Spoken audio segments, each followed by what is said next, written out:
How much of their steak did it cost them? And whose idea to bring the girl into that? Fear lit his eyes like a torch. All around us, oil derricks sighed, the last breaths of tired old men. He turned to run, but fear tangled his legs. He fell. I let him crawl a few yards. He was sobbing, choking. You didn't even know her name, Harry. I walked up slowly behind him, got a foot under, and flipped him over. He flopped like something not human, and his eyes rolled. I let him have a good long look at my face, all the things that were in it. Sleepy after your bedtime story? Blood welled out of his throat and soaked denim, corduroy, ground. No light left behind those eyes now. No light anywhere. I searched his pockets and got the money. That was for the kid. Then I bent down and opened up his wasted belly with a knife. That was for Angie, I said. Behind us, oil derricks shushed any eulogy. 2. I hadn't been to the apartment in 3 days, the office in 4, so it was a toss-up.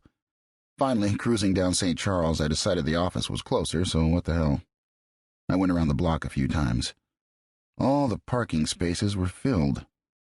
I finally pulled the CAD into a tow-away zone and raised the hood. Weak, but it might work. It had before.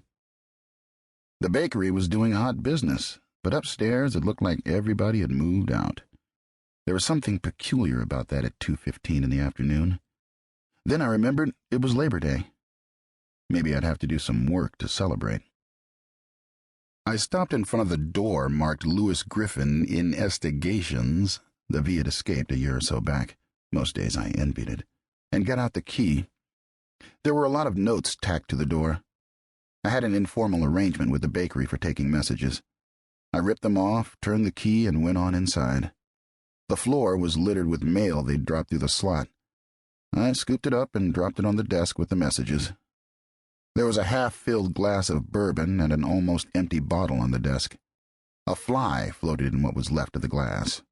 I thought about it. Fished the fly out with a letter opener, drank, poured in the rest of the bottle. Then I sat down to go through all the junk. Most of it was just that. Circulars, subscription renewal notices, religious pamphlets. There were 3 letters from the bank that I was overdrawn, and would I please, at my earliest convenience, drop by and see Mr. Whitney. There was also a telegram. I held it up, turning it over and over in my hands. Never liked those things.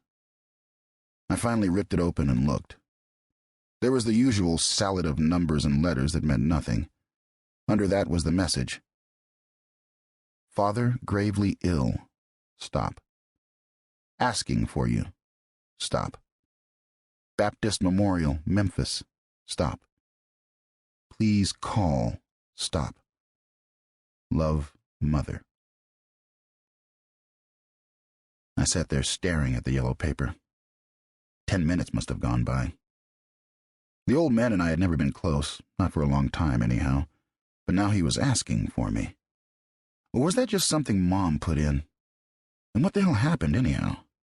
I couldn't see anything short of a train or howitzer ever stopping the old horse. I got up and went to the window, taking the bourbon with me. I put it down in one gulp and put the glass on the sill. Down in the street, a group of kids were playing what looked like cops and robbers. The robbers were winning. I went back to the desk and dialed Laverne's number. I didn't really expect to catch her this time of the day, but she got it on the 3rd ring. Lou? Listen, man, I've been trying to get in touch with you all week. Your mother's been calling me 2-3 times a day. I left messages all over this town. Yeah, I know, honey. Sorry. I've been away on business. But you always let me know. Didn't know myself until the last minute. I looked wistfully at the empty bottle on the desk. Good word, wistfully. Wondering if the drugstore across the street would be open. I hadn't noticed. But I'm back now, and looking to see you. What is it, Lou? What's wrong? Mom didn't say. She wouldn't